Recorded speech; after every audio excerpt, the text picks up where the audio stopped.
환자분들이 감기에 걸려서 오시거나 그런 바이러스나 이런 걸로 접할 기회가 많아서 오히려 더 감기에 많이 걸릴 것 그럴 것 같은데 같기도 해요. 어떠신가요? 아무래도 저희는 한의사니까 네. 평소에 좋은 약을 많이 먹어서 그런지 음. 보통 사람보다는 좀 감기나 어떤 이런 좀 감염성 질환에 조금 더 튼튼한 경향이 있는 것 같습니다.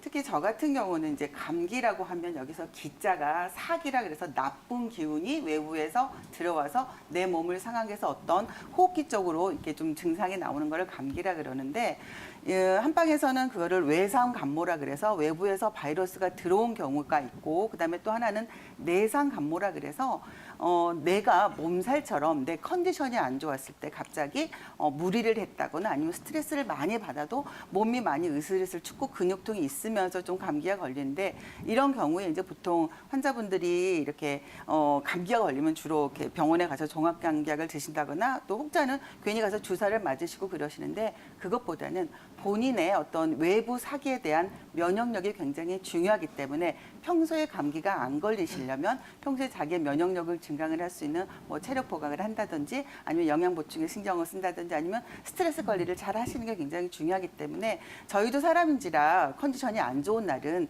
그렇게 조금 외부의 사기에 좀 감기에 걸릴 수가 있는데 그런 걸 최대한 저희는 좀 미리 아까 원장님께서 치밀병 아직 병이 되기 전에 조금 다스릴 수 있는 어떤 그런 좀 노하우가 있기 때문에 환자분들도 그냥 보통 여러분들도 조금 내 몸이 좀 조시가 안 좋다고 말씀을 하시죠. 그런 경우에 감기 증상이 나오기 전에 좀 미리미리 좀 본인의 체력을 조금 강화하시면 좀 쉽게 감기에 노출되는 좀 그런 일이 많이 없을 수 있을 것 같아요. 면역력과 덧붙여서 우리가 감기에 좀 걸리지 않게 하기 위해서는 어떤 점들을 좀 주목하면 좋을까요? 아무도 네.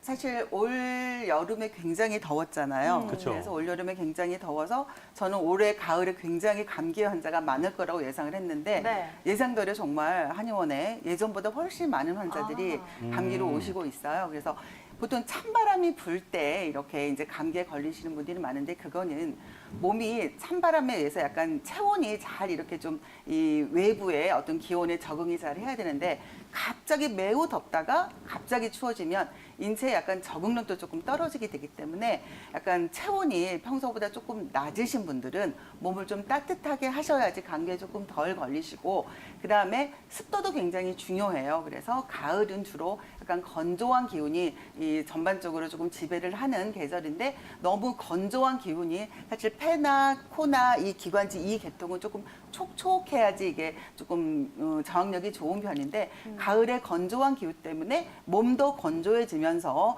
이렇게 좀 감기에 잘 걸리기 때문에 평소에 좀 습도 조절도 조금 신경을 쓰셔야 되고 아까도 제가 말씀드렸듯이 아무래도 사람이 스트레스를 받으면 전체적으로 어떤 순환에 좀 문제가 생기기 때문에 이 건강한 기혈이 이 가장 외부에서 일차적으로 어떤 외부의 사기를 막아주는 어떤 그런 기능을 낮춰주기 때문에 이렇게 좀 몸을 좀 따뜻하게 하고 스트레스 관리 잘 하시고 좀 드시는 것도 잘 드셔서 어떤 외부의 기온에 좀 몸이 좀 잘 적응을 할 수 있도록 환경도 조금 만들어 주시는 게 중요할 것 같습니다.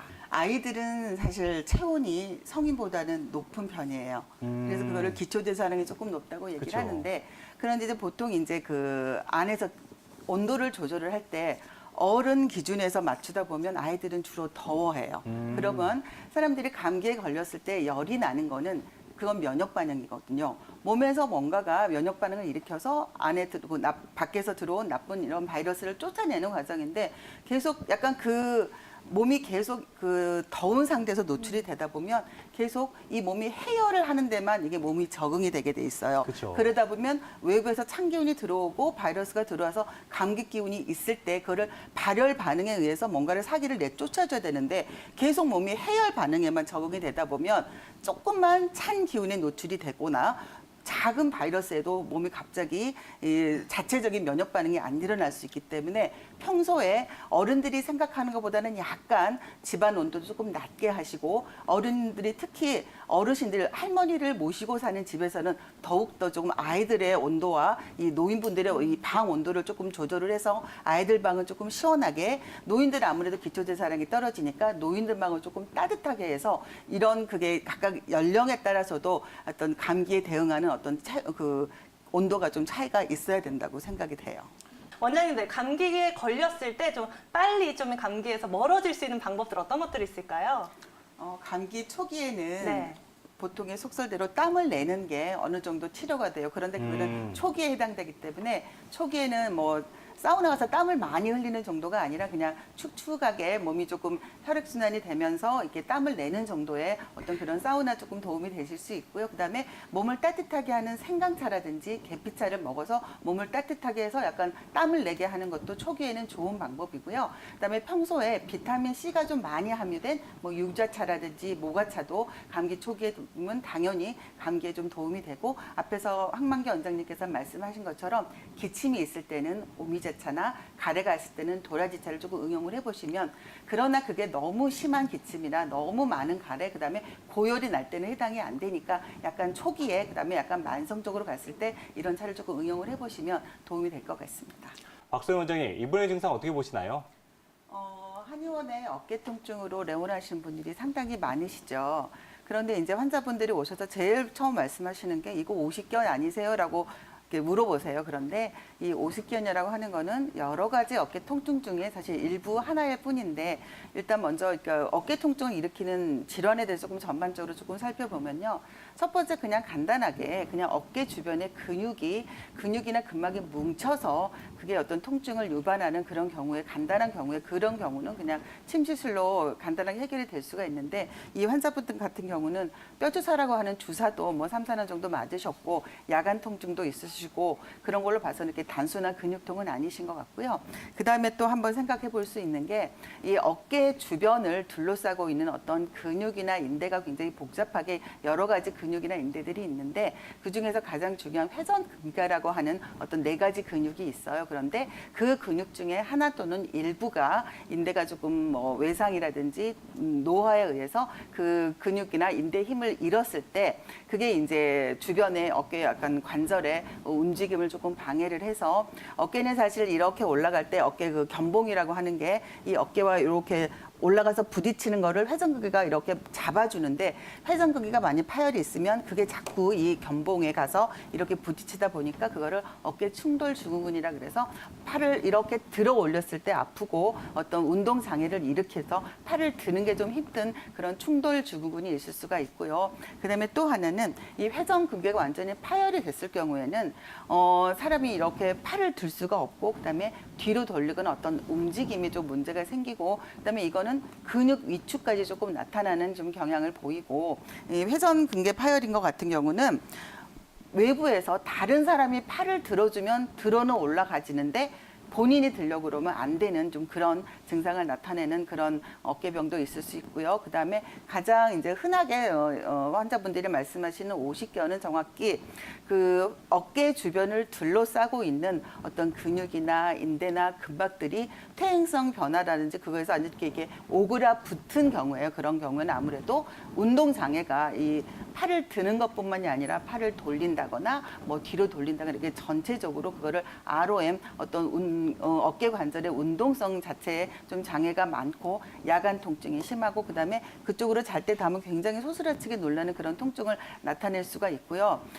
또 하나는 또 이제 그 석회가 꼈다 그러죠. 이 어깨 관절 주변에 석회가 끼면서 좀 극심한 통증을 나타내는 어떤 석회화 건염 등 굉장히 다양한 원인으로 인해서 어깨 관절에 좀 문제가 있기 때문에, 이 환자분 같은 경우는 양방에서 아마 뭐 주사도 맞아보고 약도 드셔보고 물리치료를 하셨음에도 불구하고 어떤 차도가 없었기 때문에 어떤 경우에 어깨병에 해당되는지 정확히 좀 진단을 받기 위해서 정밀 검사를 의뢰를 하신 걸로 봐서요. MRI를 찍으시든지 아니면 좀 정밀 초음파를 하셔서 어떤 경우에 해당되는지, 아예 회전근개가 파열이 됐는지 유착이 되었는지 아니면 석회가 많이 낀 어떤 그런 건염이 걸렸는지 좀 정확히 좀 파악을 해보시고 그거에 따라서 좀 치료를 하실 필요가 있으실 것 같습니다. 아무래도 어깨에 통증이 있으면 운동하기도 꽤 어렵잖아요. 그럼요. 가만히 있자니 이 근육이 굳지 않을까 걱정도 되고, 운동을 하자니 또 아파서 하기가 참 어려운데, 그쵸. 박소연 원장님 이럴 때 어떻게 하면 좋을까요? 네, 이제 어깨가 아프면 주로 이제 대부분은 어깨를 많이 움직여라라고 말씀을 하시죠. 그런데 이거를 정확히 병명이 안정해진 상태에서 무조건 전혀 움직이지도 않고 통증이 너무 심한데 전문가와 상의 없이 그냥 무조건 운동은 별로 권하지를 않습니다. 그래서 이 환자분 같은 경우는 조금 미리 좀 정밀 진단을 받아서 병명을 정확히 한 다음에 운동을 할지 안 할지를 정하시면 될 것 같고요. 보통의 환자분들, 어깨가 아프신 분들은 회전근개가 파열이 됐다거나 아니면 아까 충돌 증후군처럼 자꾸 이 어깨가 이 팔 견봉이 자꾸 어깨를 치는 어떤 충돌 증후군 같은 경우는 사실 심하게 운동을 하는 게 좋지가 않습니다. 계속 부딪히다 보면 염증을 일으킬 수가 있고요.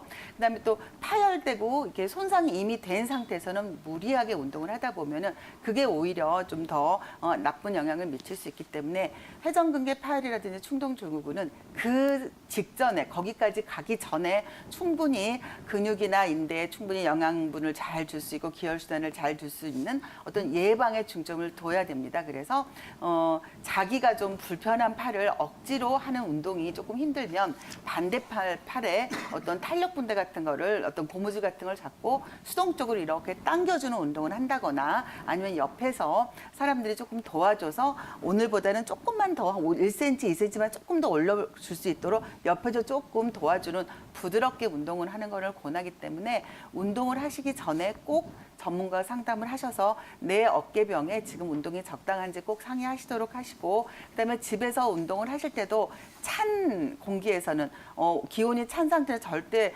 밖에서는 하지 마시고 굉장히 따뜻한 곳에서 충분히 여기를 따뜻하게 한 다음에 운동을 하시도록 꼭 그거를 염두에 두시고 좀 운동을 하셨으면 좋겠습니다.